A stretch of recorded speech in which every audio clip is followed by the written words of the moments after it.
Assalamualaikum warahmatullahi wabarakatuh. Selamat datang di channel Bimbel Pena Pelajar Bimbel Daring ala YouTube. Kita lanjutkan submateri besaran dan satuan bagian 2.0. Di video kali ini kita akan membahas angka penting dan alat ukur besaran panjang. Oke, sekarang kita bahas angka penting. Aturan angka penting itu ada 4. Ya, tapi nanti ada satu kata kuncinya. Kita bahas dulu satu persatu. Aturan yang pertama, semua angka bukan 0 adalah angka penting. Berarti dari 1 sampai 9 semua angka penting. Yang kedua, angka 0 yang terletak di antara angka bukan 0 adalah angka penting. Ini yang terletak di antara angka bukan 0. Oke, yang ketiga, angka 0 yang terletak setelah angka bukan 0 itu juga angka penting. Yang keempat, angka 0 yang terletak sebelum angka bukan 0 bukan angka penting. Jadi sebenarnya kata kuncinya nih yang di syarat yang keempat atau ketentuan yang keempat. Apa itu? Angka 0 yang terletak sebelum angka bukan 0 bukan angka penting. Berarti selain itu semua termasuk angka penting. Contoh, ini 12,125.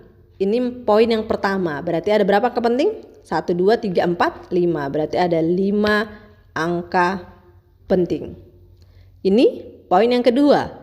Ini angka penting karena terletak di antara angka bukan 0. Ini angka penting berarti juga ada 5. Ini setelah angka bukan 0 angka penting berarti semuanya ini angka penting 4. Nah, ini yang terletak sebelum angka bukan 0 bukan angka penting berarti angka pentingnya cuma 1. Ini poin yang kedua, ya kan? Berarti ada berapa? 6. Sampai di sini bisa? Kita lanjutkan submateri kita berikutnya, yaitu berhitung dengan angka penting. Sebelum kita bahas aturan angka penting dalam perhitungan, kita bahas aturan pembulatan terlebih dahulu. Kenapa? Karena selain menggunakan aturan perhitungan, kita juga akan menggunakan aturan pembulatan. Ya, dimana aturan pembulatan itu ada 3, ya. Yang perlu kita perhatikan, jadi perhatikan angka sesudah angka yang akan dibulatkan. Di sini Ibu simbolkan dengan X. Ya, jadi perhatikan angka sesudah angka yang akan dibulatkan atau X. Jika X-nya kurang dari 5, maka tambah 0 atau hasilnya tetap nggak berubah. Ya, jadi misalkan ini contoh. Dia minta pembulatan pada 2 desimal. Ya, jadi kalau 12,124 berarti kan yang mau dibulatkan adalah 2. Nih. Perhatikan angka setelahnya X-nya itu lihat ini 4. X-nya 4 berarti kurang dari 5. Kalau kurang dari 5 tambah 0 atau hasilnya tetap. Berarti hasilnya 12,12. Contoh berikutnya. 17,742 berarti mau dibulatkan 4. Setelahnya X-nya 2, kecil berarti tetap berarti 17,74. Yang ini berarti 9,98. Paham? Oke, aturan berikutnya, jika angka setelah angka yang dibulatkan X-nya itu lebih dari 5 maka tambah 1. Jadi angka yang mau dibulatkan itu ini 2 desimal berarti 2. Setelahnya 8 besar 5. Berarti di sini tambah 1. 12,13. Berarti ini ini kecil ya. Berarti ini tetap ya. Karena ini kecil 5. Harusnya nggak masuk ke contoh ini, tapi nggak apa-apa kita jawab 17,77. Sedangkan yang ini 9,99. Paham ya? Oke, aturan yang ketiga, jika X-nya tepat sama dengan 5, maka perhatikan angka yang akan dibulatkan. Jika genap tambah 0 dan jika ganjil tambah 1. 2 desimal tadi ya, yang mau dibulatkan 2. Tapi X-nya tepat 5, berarti perhatikan ini. 2 itu genap atau ganjil? Genap. Kalau genap hasilnya tambah 0 atau tetap, berarti 12,12. Contoh berikutnya. 17,575 yang mau dibulatkan 7, tapi setelahnya tepat 5. Berarti perhatikan lagi angka 7 ini genap atau ganjil? Ganjil. Kalau ganjil tambah 1, jadi hasilnya 17,5. Bisa? Oke, contoh berikutnya yang terakhir, 9,985 yang mau dibulatkan 8. Setelahnya tepat 5. Berarti perhatikan angka 8 genap atau ganjil? Genap. Kalau genap hasilnya tetap, berarti 9,98. Paham aturan pembulatan? Alhamdulillah. Sekarang kita bahas aturan berhitung dengan angka penting. Jadi aturan yang pertama itu adalah aturan penjumlahan dan pengurangan. Jadi nanti hasil penjumlahan ataupun pengurangan diperhatikan dari banyaknya angka taksiran yang paling sedikit, ya. Jadi setiap hasil pengukuran itu kan mengandung satu angka taksiran. Jadi angka yang paling ujung itu adalah angka taksirannya. Ya, jadi kalau di sini mana angka taksirannya? Ini dia 4 dan ini 2. Jadi kalau kita jumlahkan secara matematika biasa 4 2 komanya 1 2 3 24,244. Nah, di sini kan mengandung angka taksirannya yaitu 2 desimal, ya, yang berarti ini nanti di sini berarti ini nanti 2 ini angka taksiran. Nah, kita ambil 1 di ini yang paling sedikit itu di sini letaknya, berarti yang mau kita bulatkan adalah di angka 4. Nih 4. Berarti perhatikan angka setelahnya 4 juga. 4 itu kecil dari 5. Jadi hasilnya tetap tidak berubah yaitu 24,24. Selanjutnya ini kalau pengurangan 2 kurang 0 karena ini enggak ada angkanya berarti 2. 7 kurang 0 7. 7 kurang 3 4. 8 kurang 1 7. 2 kurang 1 1. 1 2 3 4. 1 2 3 4. Berarti di sini. Oke, berarti angka taksirannya mana batasnya? Ini dia angka taksirannya. Berarti ini angka taksiran semua. Berarti yang paling kecil letaknya di ini 2 desimal, berarti ini di 2 desimal. Berarti yang mau kita bulatkan adalah angka 4. Nih 4. 4 ini setelahnya angka 7. 7 itu besar dari 5, berarti ini tambah 1. Hasilnya 1,75. Paham? Oke, kita lanjutkan ke aturan perkalian dan pembagian. Jadi hasil perkalian ataupun pembagian diperhatikan dari banyaknya angka penting yang paling sedikit. Jadi kalau tadi yang diperhatikan angka taksiran, yang di sini adalah angka pentingnya, ya. Jadi kalau kita perhatikan contoh yang perkalian ini berapa angka penting? Ini 4 angka penting, yang ini 2. Berarti nanti hasilnya harus 2 angka penting. Sekarang kalau kita kalikan secara biasa, secara matematika biasa, 1 kali 7 7, 1 kali 1 1, 1 kali 2 2, 1 kali 1 1. Sama, berarti di sini 7 1 2 1 tambah 7 8 3 3 1. Komanya 1 2 1 2. Oke. Paling sedikit 2 angka penting. Berarti 2 angka penting batasnya di angka 3. Berarti ini. Kita perhatikan angka setelahnya. Angka 3 berarti kecil dari 5. Kecil dari 5 berarti hasilnya tetap. Berarti tetap kita buat 13. Tapi kan di sini hasilnya ratusan, ya. Berarti supaya ini hasilnya ratusan, kita kali 10 dalam notasi ilmiah.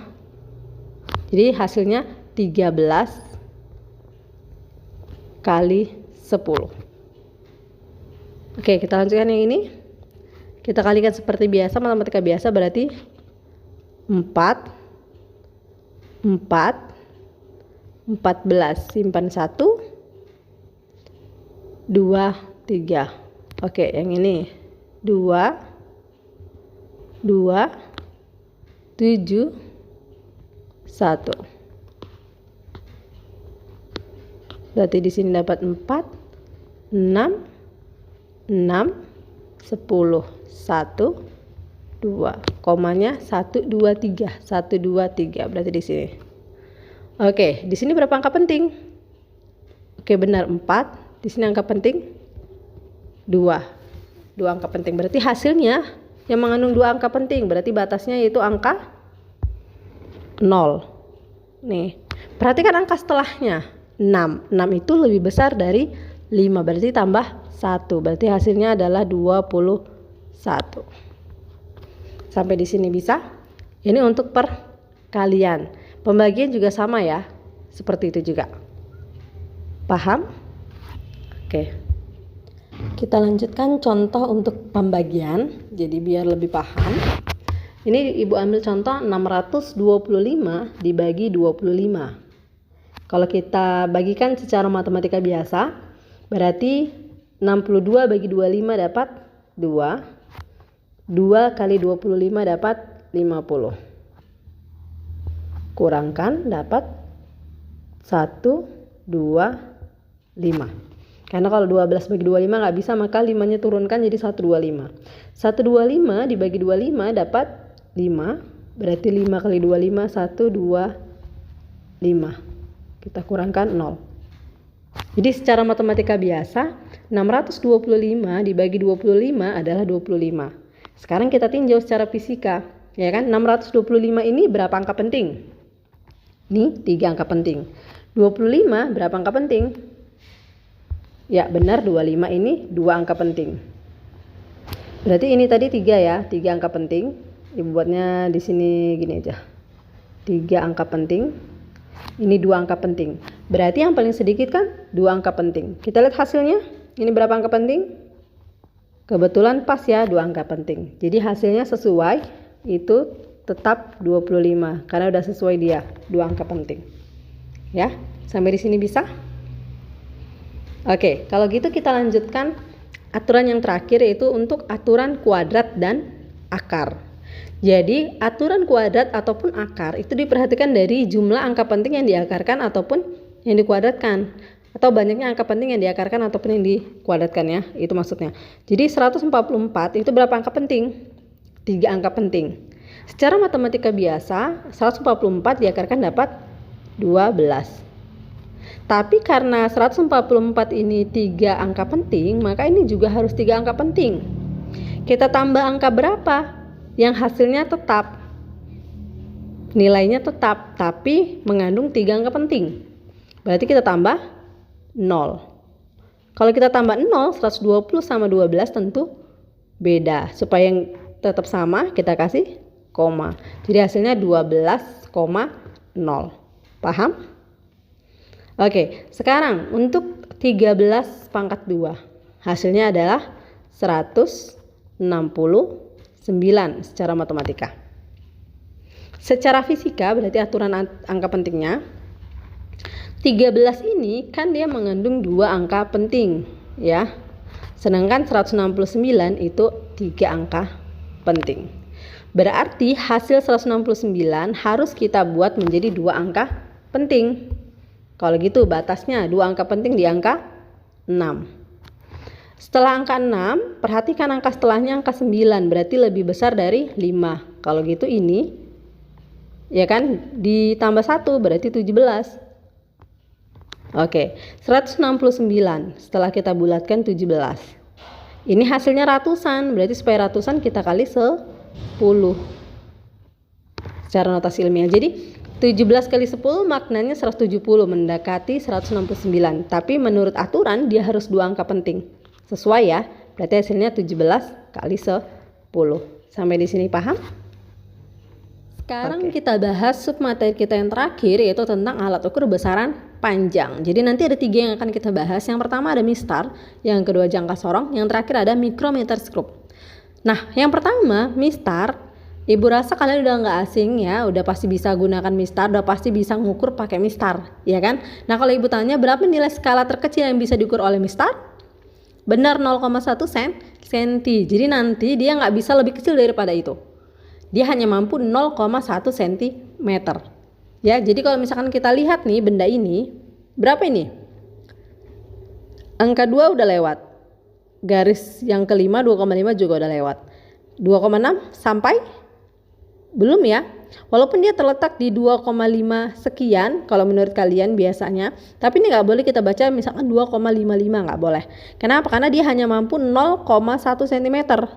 Berarti ya hanya boleh 1 desimal di belakangnya, nggak boleh 2 desimal. Berarti hasilnya 2,5 karena 2,6 belum sampai ya. Berarti kita hanya boleh baca yang udah dia lewati. Kalau belum sampai tidak boleh dibaca. Berarti hasil pengukurannya 2,5 cm. Oke, sekarang ke alat ukur berikutnya, itu ada jangka sorong. Jadi jangka sorong ini berfungsi untuk mengukur diameter dalam dan luar tabung serta kedalaman tabung. Jadi fungsi jangka sorong ada 3. Nah, nanti kita bisa menggunakan rumus atau baca langsung sebenarnya bisa juga, tapi kita ikuti dulu ini ya biar mudah. Pakai rumus aja. Nanti hasil pengukuran dari jangka sorong itu adalah skala utama ditambah skala nonius kali NST plus minus setengah NST. Jadi NST itu nilai skala terkecil. Jadi jangka sorong ini lebih teliti daripada si mistar. Kalau mistar hanya 1 desimal yaitu 0,1 cm. Kalau dia jangka sorong 2 desimal 0,01 cm. Ya. Dan HP ini adalah hasil pengukuran. SU skala utama, SN skala nonius. Jadi yang mana skala utama ini? Udah Ibu kasih gambar biar gampang. Jadi skala utama ini yang seperti mistar ini yang atas. Ini skala utama. Skala nonius ini dia. Ya, jadi ini skala non aja Bu buat. Jadi artinya itu skala nonius. Ya, skala nonius yang bawah ini. Jadi nanti cara membacanya, kalau skala utama batasnya ini angka 0. Oke, angka 0 yang ini batasnya. Jadi kalau misalkan ini, anggaplah dia bendanya itu yang ini anggapnya. Jadi lewat angka 3,1 tapi tidak sampai di 3,2. Makanya dia SU-nya itu 3,1. Jadi kalau kita buat rumuskan SU berarti 3,1 tambah SN. Kalian cari mana yang paling berhimpit antara yang garis skala utama dengan nonius. Yang mana? Nah, kebetulan ini udah ada, dikasih tahu dia garis yang ini. Nah, ngitungnya itu dari 0. Ya, kebetulan ini ada angkanya semua. Berarti ada angka 5 di sini, 5 berarti sampai garis yang ini berarti angka yang keberapa? 6, 7, 8, 9. Berarti 9 kali NST-nya 0,01 ya, plus minus. Ini sih jarang digunakan tapi kita masukkan aja setengah dari NST 0,01 bagi 2 berarti 0,005 ya. Kita jumlahkan ya, 9 kali 0,01 0,09 tambah 3,1 berarti 3,19 plus minus 0,05 satuannya sentimeter. Oke, ini cara menghitung atau cara membaca hasil pengukuran pada jangka sorong. Nah, kalau misalnya kita mau langsung seperti gambar ini juga boleh, nggak ada masalah. Kalau kita udah paham bisa langsung. Jadi ini kan 3,1 ya kan, 2 belum sampai. Kemudian garis yang berhimpit karena dia di sini nanti 0,01 cm, berarti langsung aja kita hitung 0,01 garis yang ke-9 berarti 0,09. Berarti 3,1 ditambah 0,09 hasilnya 3,19. Paham? Alhamdulillah. Nah, sekarang alat ukur besaran panjang yang ketiga yaitu mikrometer skrup. Jadi mikrometer ini berfungsi untuk mengukur diameter benda kecil yang udah nggak bisa lagi diukur sama jangka sorong. Artinya lebih teliti menggunakan mikrometer. Seperti mengukur diameter kawat, itu kan jangka sorong udah nggak mampu. Ya, atau ketebalan buku, itu juga lebih teliti menggunakan mikrometer daripada jangka sorong. Jadi kalau udah nggak mampu pakai jangka sorong, pakai mikrometer skrup. Ya, oke. Sama seperti jangka sorong, menggunakan rumus yang sama, nanti hasil pengukurannya itu yaitu pakai rumus hasil pengukuran itu adalah SU tambah SN kali NST plus minus setengah NST. Nah, tapi membacanya di sini nanti lebih mudah ya untuk mikrometer daripada jangka sorong. Kenapa? Karena dia udah langsung kasih tahu di sini kan nanti skala utamanya ini. Biasanya yang sulit itu kalian membaca skala nonius untuk jangka sorong. Kalau dia nonius untuk mikrometer lebih mudah. Kenapa? Langsung yang berhimpit yang garis ini. Nah, itu dia yang kita baca. Ya, jadi lebih mudah mikrometer. Makanya kalau kalian udah paham jangka sorong, mikrometer juga akan paham karena dia lebih mudah. Ya. Nah, perbedaannya satu lagi dengan tadi ya mikrometer dengan jangka sorong. Kalau jangka sorong kan 0,01 ya NST-nya, tapi satuannya cm. Kalau dia mikrometer skrup ini dia satuannya milimeter, lebih kecil.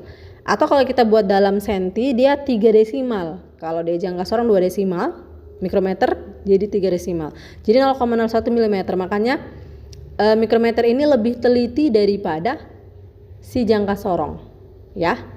Oke, sekarang kita contoh dari gambar ini, kita cari berapa hasil pengukurannya. Oke, kita buat diketahuinya ya, biar gampang. Berapa skala utamanya? Berarti ini, kita lihat garisnya. Lihat ya, ada 0 di atas, garis di bawah. Berarti 0,5, 1, 1,5, 2, 2,5, dan seterusnya. Nah, kebetulan ini angka 4, garis yang bawah juga masih kelihatan nih. Berarti 4,5. Berarti skala utamanya 4,5 mm. SN, nah mana yang paling sejajar ini dia? Garis keberapa ini? Kita hitung 10 udah lewat, 11 lewat, berarti garis 12. SN-nya 12. NST-nya 0,01 mm. Yang ditanya tetap sama hasil pengukuran. Berarti jawab